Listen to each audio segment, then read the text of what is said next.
जुनको फारुता का जन्म 18 जनवरी 1971 को हुआ था। ये रहने वाली मिसातो साइतामा, जो कि जापान में स्थित एक शहर है, उसमें रहा करती थी। इसकी लाइफ में सब कुछ बहुत बढ़िया तरीके से जा रहा था। ये अपना जॉब किया करती, कॉलेज जाया करती और अपने खुशी खुशी जीवन बिता रही थी। अपने घर खर्च का भी खर्चा कभी कभार माँ बाप को दे दिया करती थी। लेकिन इसको क्या पता आगे जाकर इसके साथ क्या होने वाला है। अब दिन आता है 29 मार्च 1989 को। पुलिस दो लड़कों को किसी बलात्कार के आरोप में गिरफ्तार कर लेती है, मियानो हिरोशी, मिनाटो नोबिहारो को। फिर पुलिस इन दोनों व्यक्तियों से पूछताछ करनी जारी रखती है। पूछताछ के दौरान दोनों अपने मुंह पर बिल्कुल चुपचाप बैठे हुए थे। तब जब पुलिस किसी निष्कर्ष पे नहीं निकल पाती और इनसे कोई सबूत बरामद नहीं होता, तब पुलिस एक आइडिया सोचती है। उन्होंने अंदाजे में ही इनसे पूछा कि हम जानते हैं कि तुमने किसी का मर्डर किया है। तब उनमें से एक लड़का बहुत ही घबरा जाता है और वो अपना गुनाह कबूल कर लेता है। तब जाकर पुलिस को थोड़ी राहत मिलती है और उनका तुक्का सही लग गया था, उनको बहुत ज्यादा खुशी मिलती है। इसके बाद में वो पुलिस उनसे पूछताछ में पूछती है कि उनकी मर्डर की बॉडी उन्होंने कहाँ गाड़ी। तब उसे वो कहीं कोर्टयार्ड पे लेके जाते हैं, जहाँ पे उन्हें सीमेंट से जुड़ा एक कैन मिलता है। कैन के अंदर जब वो देखते हैं तो उसके अंदर उन्होंने सीमेंट से उसको गाड़ दिया था। जुनुका फारुता की बॉडी तो अब मिल चुकी थी, लेकिन अब सवाल ये था कि जुनुका फारुता के साथ क्या क्या हुआ था, उसके बारे में पूरी तरह विस्तार से जानकारी ली जाए।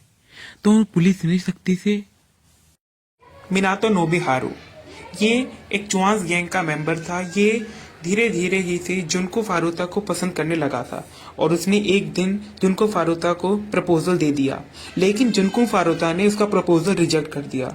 इसके कारण उसके मन में उसके प्रति बहुत ही संवेदनशील भावना उत्पन्न हो गई।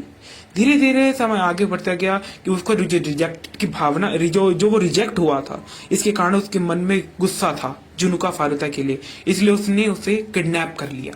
किडनैप करने के बाद में जुनको फारुता को लगभग हर दिन पूरी तरह निर्वस्त्र यानी नंगी रखा जाता था।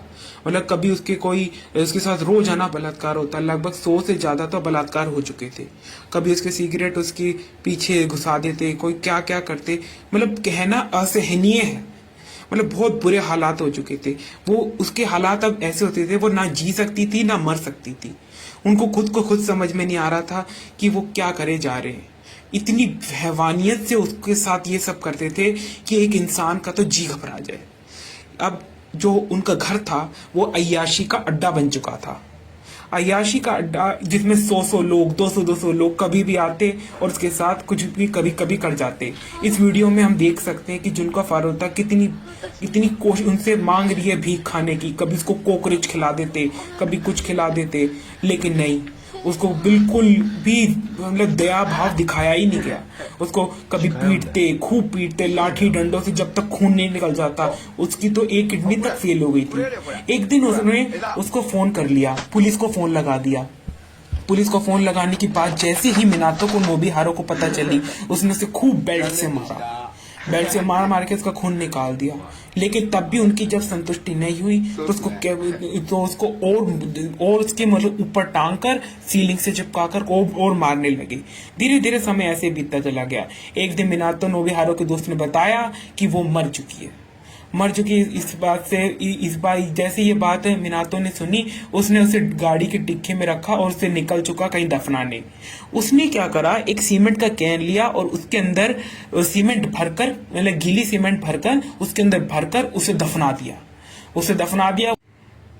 मैं तो फिर यही कहना चाहूंगा, बेचारी जुनको फारुता के साथ जो हुआ बहुत ही गलत था। कम से कम उसे मुक्ति तो मिली इस जहन्नम भरी जिंदगी से।